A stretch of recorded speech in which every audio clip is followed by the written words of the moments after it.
It is a pleasure to see you all, and I consider this interview as the graduation party of Avengers, because it's a very exciting time, isn't it? Sorry if this will sound like school. We'll start with Chris. And when you started with Thor, did you realize this was going to be such a big deal throughout the years? No, not really. I signed a 6-picture contract, and it was, pitched as this big thing, but no one really knew if it was going to work or whether I was going to be fired or they were going to do another one or we're going to do Avengers and so on and so forth.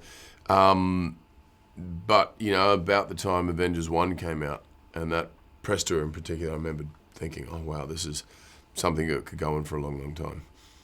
Scarlett, how did you feel you grew with the character of Black Widow throughout the movies, and how enjoyable is it to be able to explore her so often?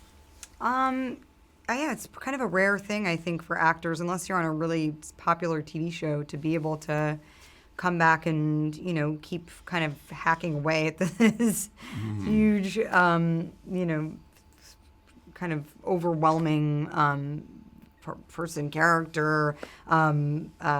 These characters are so meaningful for people because they've grown up with them. I just, in the beginning, was nervous that I didn't know if my interpretation of the character would be accepted by fans. So, to be able to kind of chip away at that and also evolve the character as my life has changed over the past decade has been really a great pleasure of mine, truly.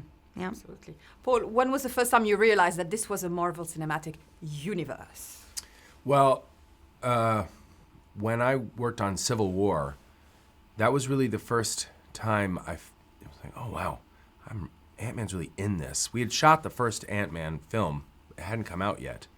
And while that was an incredible experience, it felt like we were parallel to everything that was going on over here. And then when I showed up at the airport in Civil War and looked around and realized I was in scenes with these guys, that was when I thought, wow, I'm part of this whole universe. It was on the tarmac. It was on the tarmac. On the tarmac.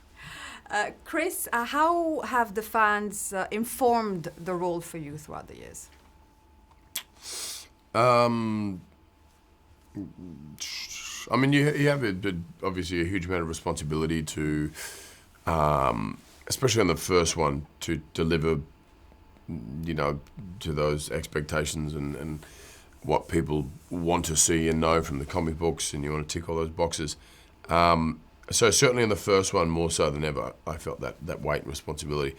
By the time, say for Ragnarok, that was where we sort of thought, now we can make it our own.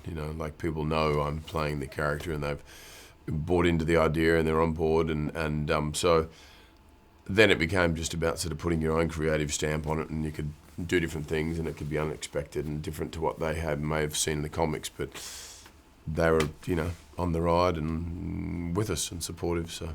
Absolutely. Do you feel, Scarlett, that the fans love the same quality about her than you do? I don't know. It's hard to have a perspective on what the fans love about the character. I hope they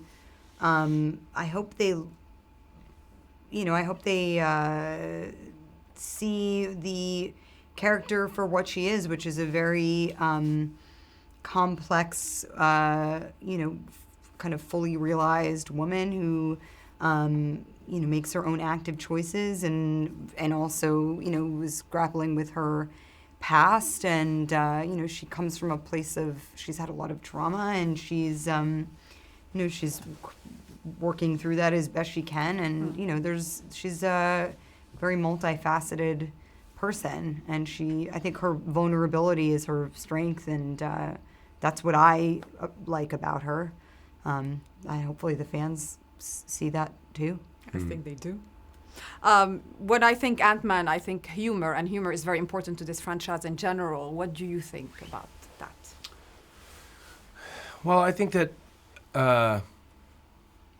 it's with humor sometimes you can be relatable, and Ant-Man is a guy, I think we all kind of went into it thinking this is a guy this is not his world. He wasn't born with any kind of, superpower, and it was kind of an entry point in a way that an audience might relate. So I think my default tends to be humor anyway, to convey anything dramatic or anything. I just kind of go to jokes. And Well, you do it well. well, no, thank you. But Also, really inappropriately too, because sometimes something's really, really sad, and there you are just yeah. just cackling away. Nobody else is, but I am. Yeah.